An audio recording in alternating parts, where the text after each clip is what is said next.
Šovakar lasām laikā literāte, apgādes zvaigznes ABC projektu vadītāja Kristīne Sadovska iepazīstinās ar Gundegas Repšes jaunāko darbu, Vīrs Tapīrs un citas radības. Britu rakstnieka Kena Folleta apjomīgo grāmatu Zemes pīlāri un amerikāņu detektīvu žanra zvaigznes rakstnieka Džona Grišama grāmatu pusauģiem Teodors Būns Mazais advokāts. Savukārt Ošo filozofijas un mācības sekotājiem par prieku klāt nākušas vēl divas grāmatiņas. Raidījuma laikā neliels ieskats tajās, bet noslēguma daļā jautājums atbilde un lasāma balva, proti konkursa klausītājiem.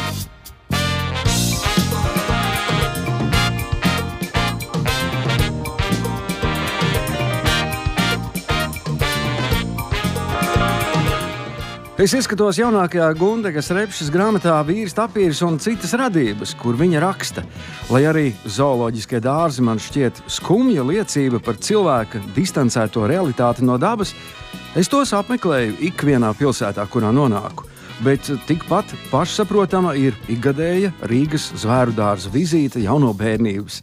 Labprāt tur norunāju arī randiņus, brīnišķīga vieta konspirācijas un romantikas mīļotājiem, un varbūt tālāk mani pārāk nepārsteidza kāda mūsu valsts prezidenta sazvērnieciskā nominācija par zvēru karali tieši šajā vietā. Esmu zooloģiskajā dārzā bastojusi stundas, pie draudzenes topošās veterinārā ārstes tīrījusi jaku un ziemeļbriežu aizgaldus, mācījusies satikt ar zebrām un vērojusi visu, ko nu šis dārzs piedāvā vērot. Tostarp, protams, arī cilvēkus, kuri vēro dzīvniekus. Aizvaru grāmatu un piedāvāju sarunu par šo grāmatu ar literāti, apgādes zvaigznes ABC projektu vadītāju Kristīnu Sadovsku. Šīs reizes grāmatu apskatu sāksim ar mūsu pašu Gundegu Repši un dzīvnieciņiem. Beidzot ir iznācis Gundegas Repšes jaunais stāstu krājums Vīrs Tapīrs un citas radības. Protams, Gundega Repše ir brīnišķīga un īpatnēja rakstniece, un lielākā tiesa mūsu klausītāji jau noteikti par to ir pārliecinājušies, izlasot vismaz dažas no viņas daudzajām grāmatām.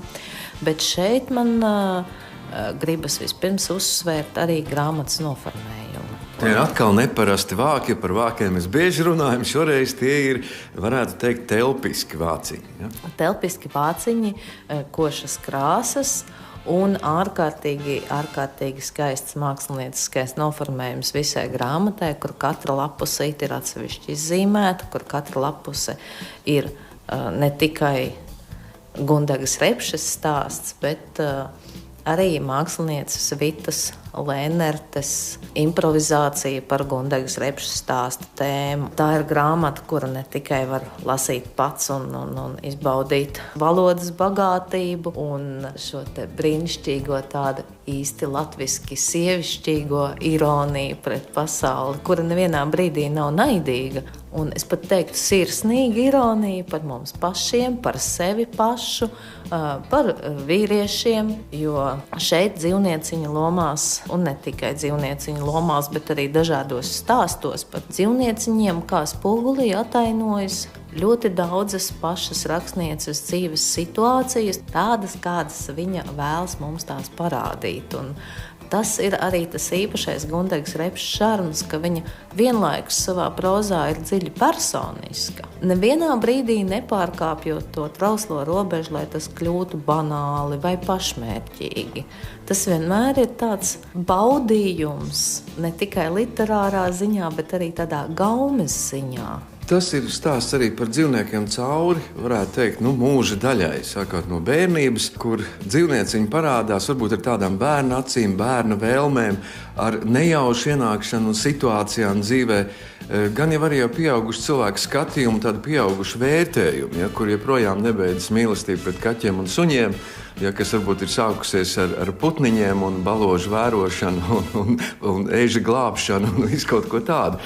Tas pareizi parāda, kā tu teici, jā, šis spogulis, ja, kur mēs arī saskatām cilvēcisko sevi, varbūt arī caur dzīvniekiem. Mūsu mājdzīvnieki, kas parāda, kas mēs esam. Jā, tie ir tiešām īsti latviski mīļi stāstiņi. Manī pat izraisīja arī dažkārt smaidu un ironiju. Tur interfronti parādās suņa veidā pagalmā un visas tās attiecības ar cilvēkiem un suņiem savā starpā un cilvēkiem savā.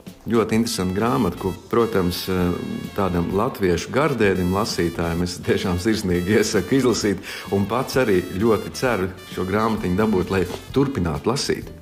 Jā, un vēl es gribētu piebilst, ka Gundaga Repša, kas raksta jau ilgāku laiku, vēl joprojām savā prozā ir saglabājusi arī to brīnišķīgo īpašību, ko mēs augstu vērtējām varbūt pirms gadiem 20 vai 30, ka viņas teksti nekad nav tikai tas teksts, te ir zemteksti, te ir dažādas zemdegas, un šī te iespēja tekstu baudīt kā tādu vienlaikus pabeigtu veselumu, nebeidzamu izziņas avotu. Man liekas, tā ir tā īpatnība, kas atšķir Gundagas Repšas prózu no daudz citu rakstnieku devumu.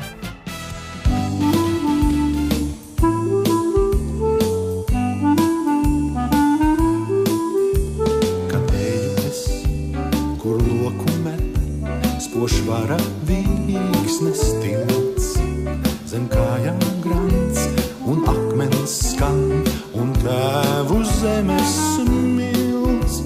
Kad mīgla krīt un tīrumā sauc mani griezes zvans, kad mīgla krīt un tīrumā sauc mani griezes zvans, es padzeros tai avotā, kur dzēris vectēvs mans, kur mūžam dzēris vectēvs mans.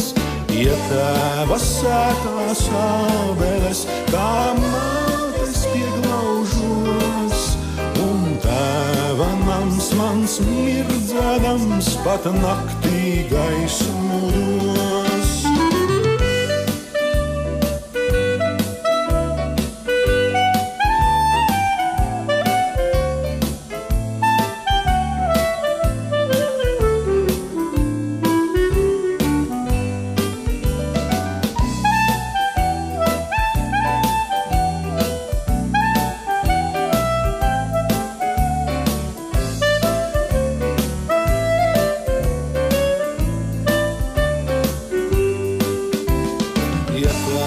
Sētās ābeles, kā mātes pieglaužos, un tēva nams mans mirdzēdams pat naktī gaismu dos.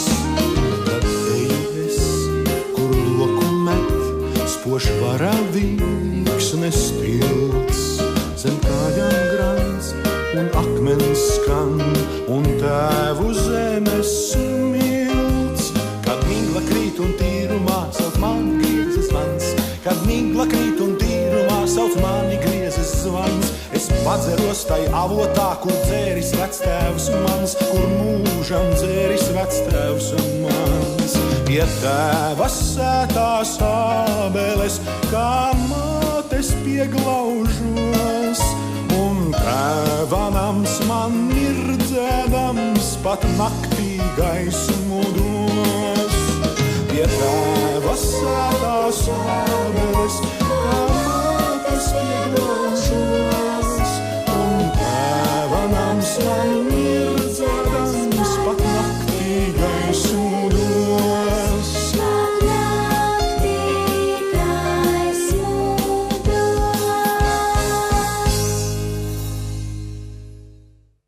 Lasām laiks.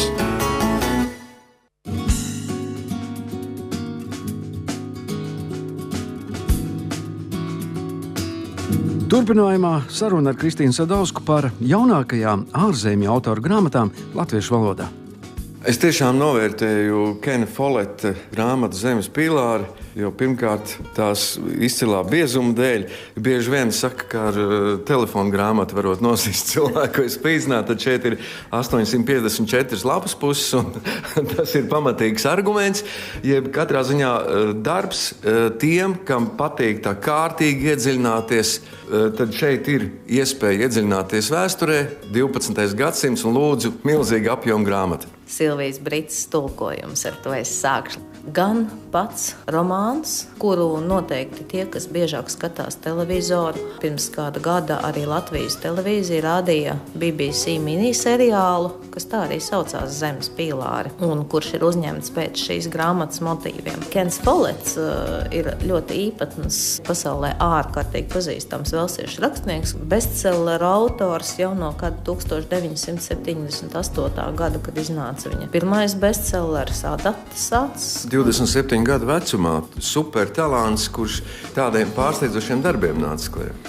Viņš pie tā arī strādā, un pie tam Zemes pīlāri tika uzrakstīti tajā brīdī, kad Folletam bija apnicis rakstīt spiegu romāns, kas ir viņa pirmais un tāds galvenais talants, ar ko viņš jau tolaik bija slavens, un tātad grāmata ir tapusi 1989. gadā, un tātad jau arī pirms kādu laiciņu, un viņš nolēma pārsviesties uz kaut ko pilnīgi citu, uz viduslaikiem.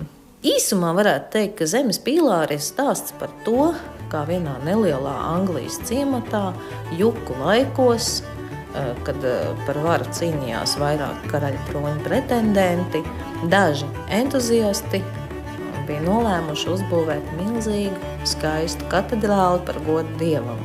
Un, protams, cilvēki jau gan vēlas kaut ko darīt par godu dievam, bet lielā mērā tās ir arī personiskas ambīcijas, intrigas, nenovīdība, gan arī ārkārtīgi autentiskā viduslaiku gaisotne, kas ir šajā romānā. Un tomēr tas ir vēsturisks darbs, balstīts uz vēsturiskiem notikumiem, materiāliem, politiskām intrigām, konkrētām. Šo augstmaņu vidu tas viss ir jāzina, lai improvizētu. Follets ir no tiem autoriem, kas patiešām ārkārtīgi nopietni pirmkārt studē to laiku, bet tam, kā viduslaikos dzīvoja cilvēki, sākot no paša trūcīgākā līdz pašam varenākajam augstmanim, šai jomā Folletu darba tapšanas gaitā konsultēja 3 izcili vēsturnieki, pie kuriem viņš tiešām vērsās. Un tas, cik šīs detaļas ir ārkārtīgi sīkas, izteiksmīgas un spilgtas, tā sajūta lasot ir tāda, ka tu vienkārši iegrimsti tai laikā, tu dzīvo kopā ar šiem cilvēkiem, un tad, kad beidzot viņa lielais mērķis un sapnis ir piepildīts, vienkārši ir vēlme lasīt vēl kādu Folleta darbu.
Detektīvu literatūras cienītājiem rakstnieka Džona Grišama vārds ir labi pazīstams.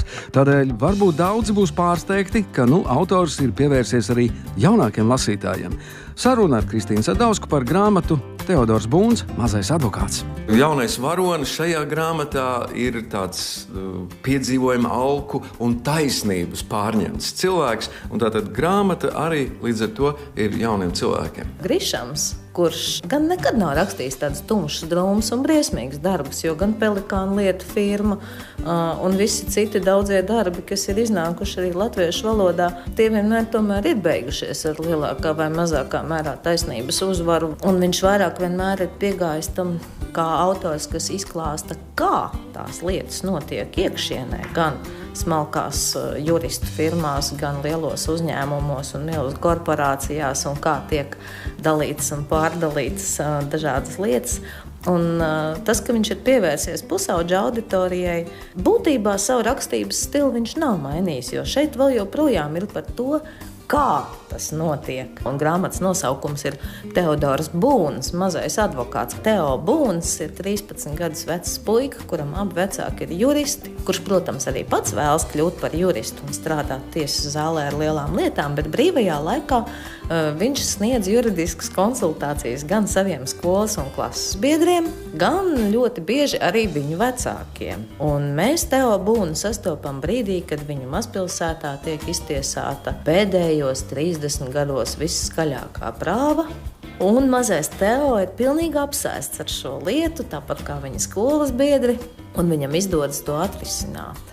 Tā ir grāmata, kuru var droši dot katram mazam gudrītim, grāmata, kuru var dot visiem tiem, kas ar prieku un baudu lasa ilustrēto bērniem, grāmata visiem tiem, kam gribas zināt, kāpēc viss notiek tā, kā notiek. Tas ir tāds jauks piemērs par to, ka ļoti daudzas sāpīgas situācijas var un vajag atrisināt, un beigās tās izrādās ved pie liela triumfa pat nelielajā pusauģa vecumā. Tā mēs lasām laikā ieklausījāmies, ko mums par jaunajām grāmatām stāstīja literāte Apgādes zvaigznā VC projekta vadītāja Kristīna Sadauska.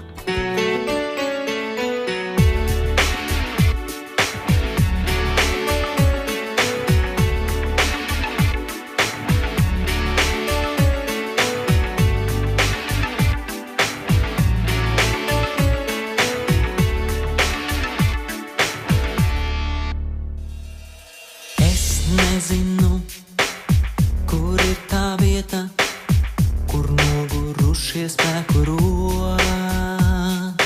No mēnes sausmas līdz pat rietam es meklēšu, man jāatrod. Es nezinu, kur vedīs mani šo zvaigžņu spožais starojums. Es meklēšu līdz rīta zvanī, šo rītu iezvanīs par mums. Ar tevi atkal vēlos būt, ar tevi atkal vēlos būt, ar tevi atkal vēlos būt, ar tevi atkal vēlos būt. Nezinu, uz kuru pusi man savu sapņu zirgus jāt. Visapkārt tumsa, elpo klusi, neviena nav, kam pajautāt. Es nezinu, kur mani vedīs šī bezgalīgi svešā nakts. Man jāatrod, kas man ir zudījis, man jāatrod, kas man zāc. Ar tevi atkal vēlos būt, ar tevi vajag būt, ar tevi būt. Vai tu jūti, ar tevi atkal vēlos būt, ar tevi būt.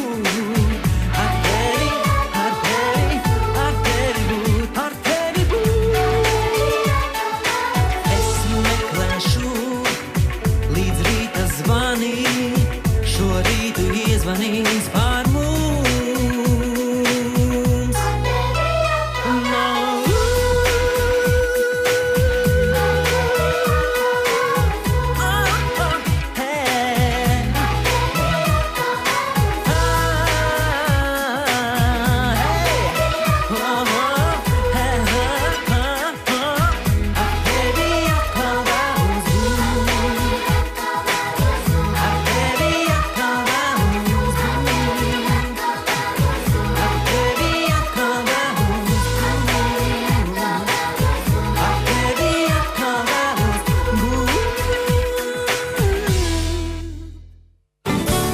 Lasām laiks kopā ar Dzintaru Tilaku.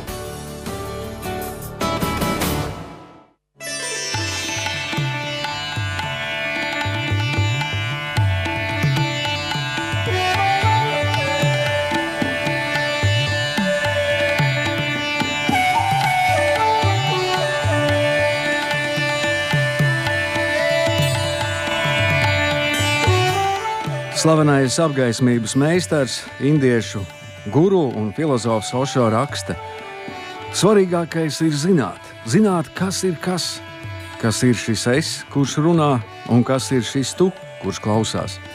Kas ir viss pārējais, tikai stāvi, esi dziļi iekšā visā. Ļauj sev atvērties un ļauj visam pārējām atvērties. Tad notiks tikšanās, un tikšanās ir meklēšana. Tikšanās ir meklēšana. Šī iemesla dēļ mēs esam to nosaukuši par jogu. Vārds joga nozīmē tikšanās, savienošanās, atkal kļūstot par vienu veselu. Tā sauktie garīgie meklētāji patiesībā nemaz nemeklē garīgumu.